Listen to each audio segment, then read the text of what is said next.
अब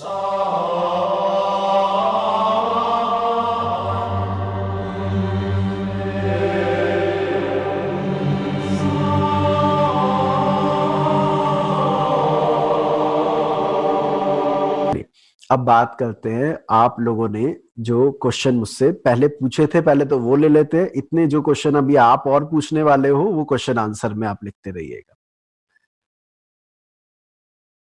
अच्छा,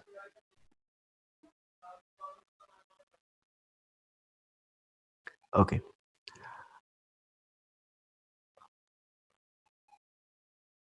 डॉक्टर अरुण नेगी ने 3 सवाल पूछे थे, मैंने वो तीनों लिए बिकॉज मुझे लगा कि वो लेने लायक है, या मतलब वो पूछना जो चाह रहे हैं वो बड़े इंपॉर्टेंट है। उनका पहला सवाल था कि what is the result of mahadasha not other than Saturn mahadasha where there is Saturn sade sati period is simultaneously going. In other word, is Saturn sade sati period supersede any good mahadasha period in giving result.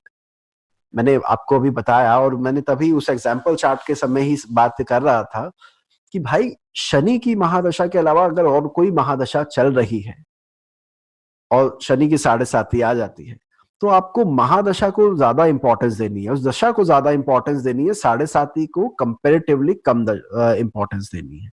और मैंने week चंद्रमा की दशा में अगर साढ़े साथी लगती है तो बहुत बुरा होते देखा है।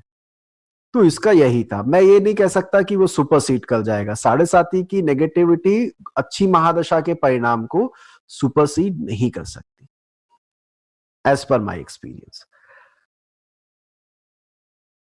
अच्छा, फिर इनका एक सवाल था कि is Vimshottari mahadasha system applicable in all chart for seeing all condition in Vedic astrology, और in other word why Vimshottari dasha is generally accepted as common महादशा।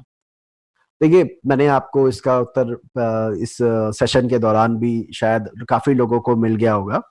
वो यही था कि भाई विमशोत्री महादशा जो होती है उसके बारे में बृहत पराशर होरा शास्त्र में एक श्लोक आता है जो कहता है कि इसको आप सभी पत्रिकाओं पे अप्लाई कर सकते हैं। उन्होंने एक शब्द यूज किया है कि ये दशाओं की राजा है, इस तरह से वर्ड आया है, इस वजह से विमशोत्री को इस्तेमाल किया जाता है। बट इसका मतलब ये नहीं है आप और नहीं लगा सकते। सप्तिसम महादशा का परिणाम अगर मुझे मेरा पुराना कोई आर्टिकल मिला तो मैं उसका आपको मेल कर दूंगा, आप सभी को मेल कर दूंगा पढ़ने के लिए, आप वो देख सकते हैं। तो वो लिमिटेड चार्ट पर ही अप्लाई होता है।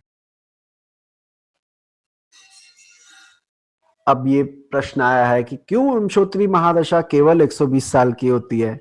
120 का क्या लॉजिक है? क्या पहले के टाइम में इंसानों की उम्र 120 साल होती थी? तो देखो भाई, मुझे लगता है अरुण भाई आपने आखिरी में खुद ही उत्तर दे दिया, यही होगा शायद एवरेज एज ह्यूमन की 120 साल की होगी तो ये लगाते होंगे।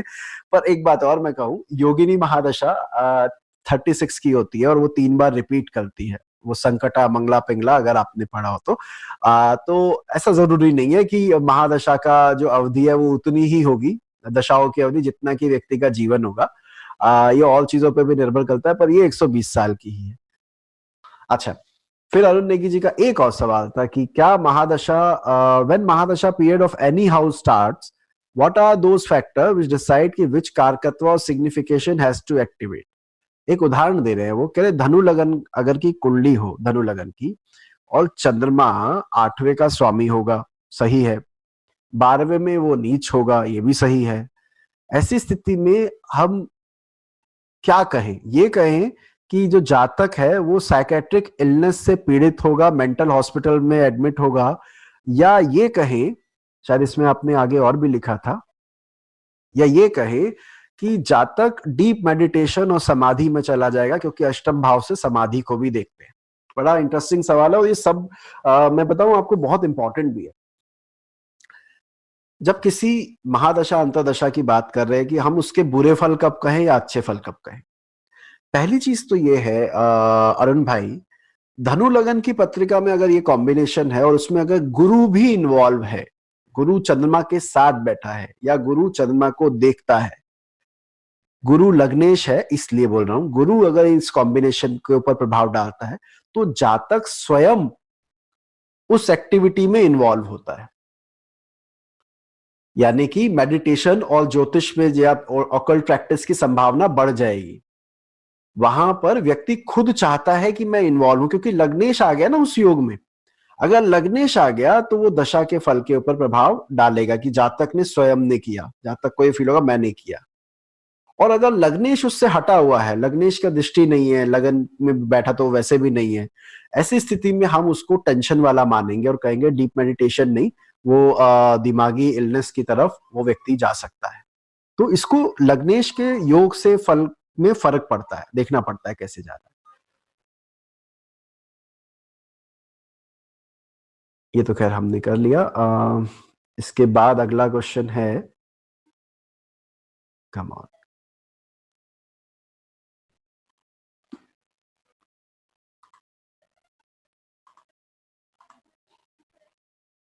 ये पंकज जी ने पिछले सेशन से जुड़ा एक प्रश्न पूछा था कि भाई नाम कैसे रखे से जुड़ा एक प्रश्न है कि राशि का चयन करने के बाद कि भाई कौन सी राशि से नाम रखना है, क्या हम नक्षत्र और उसके चरण पर भी ध्यान दें? तो पंकज भाई मैंने उसमें भी बताया था कि नक्षत्र के चरण तक जाने में ना एक दिक्कत ये आती है कि कई बार ऐसे अक्षर आते हैं जो आप ऑप्ट नहीं कर सकते हैं, ढा और त्रिकोण में जो लास्ट में णा आता है वो, उसके ऊपर क्या नाम रखे। तो नक्षत्र के चरण तक जाने की आवश्यकता नहीं होती, बड़ा मुश्किल हो जाएगा, बट अगर आप उसको रिफाइन करके रख सकते हो तो it's totally up to you.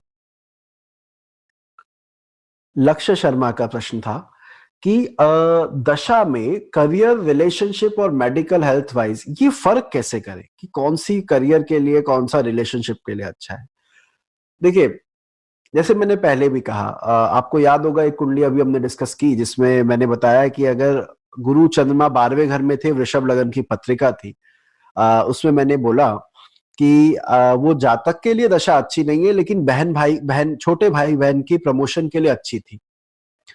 उसी तरीके से 10th हाउस को लगन बनाकर अगर आप दशा को देखते हैं तो वो करियर के लिए कैसी जाएगी वो पता लग जाएगा। जब आप रिलेशनशिप की बात करते हैं लक्ष्य भाई, तो रिलेशनशिप अगर आप अपनी मदर से पूछ रहे हैं तो चौथे को लगन बना लीजिए, अगर गर्लफ्रेंड से पूछ रहे हैं तो फिफ्थ को लगन बना लीजिए, और अगर वाइफ के रिलेशनशिप की बात कर रहे हैं तो फिर 7th हाउस को देख लीजिए। तो आपको क्या करना है, जिस हाउस से संबंधित हो उस हाउस को लगन बना के फिर आपको ये डिफरेंस करना चाहिए, तो ज्यादा एक्यूरेट रिजल्ट आता है। और जैसे मैंने कहा कि 3-11 बैठा है तो करियर के लिए अच्छा है, ऑल्दो हेल्थ के लिए अच्छा नहीं होगा, या रिलेशनशिप की बात है तो 5-9 अच्छा है, ठीक है। तो हमें वो देखना होता है, उससे ज्यादा क्लियर हो जाता है कि दशा में, करियर में, रिलेशनशिप में कैसे देखना है। ये बहुत इंपॉर्टेंट सवाल था और बिल्कुल अलग था। मिस्टर सैम ने पूछा है, there is a concept propagated by Satyacharya whereby if the Janma Lagna Nakshatra Lord is stronger then Chandra Nakshatra Lord, then the Chandra Nakshatra Lord, then the Vimshotri Dasha starting point should be from Lagna. In short, मैं बाकी लोगों को समझा दूं, normally दशा चंद्रमा के नक्षत्र से निकालते हैं, लेकिन सत्याचार्य जी ने ये कहा था कि अगर लग्नेश चंद्रमा की राशि के स्वामी से ज्यादा बली हो, चंद्रमा जहां बैठा है अगर वो राशि पीड़ित है, उसका स्वामी पीड़ित है और लग्न का स्वामी स्ट्रांग है, तो उन्होंने कहा था लगन की मिड पॉइंट से दशा कैलकुलेट कर दो। कुछ अच्छे सॉफ्टवेयर ऐसे हैं, पराशर लाइट उनमें से एक है, जो ये करके देता है, जो ये बताता है कि भाई ये अगर लगन के नक्षत्र से निकालनी हो तो कैसे निकाले। ये कॉन्सेप्ट ना रिसर्च का है। मैं ये नहीं कहूंगा कि चंद्रमा के नक्षत्र वाली दशा को आप ओवर रूल कर सकते हैं, नहीं, चंद्रमा वाला पॉपुलर है, उसको देखना चाहिए।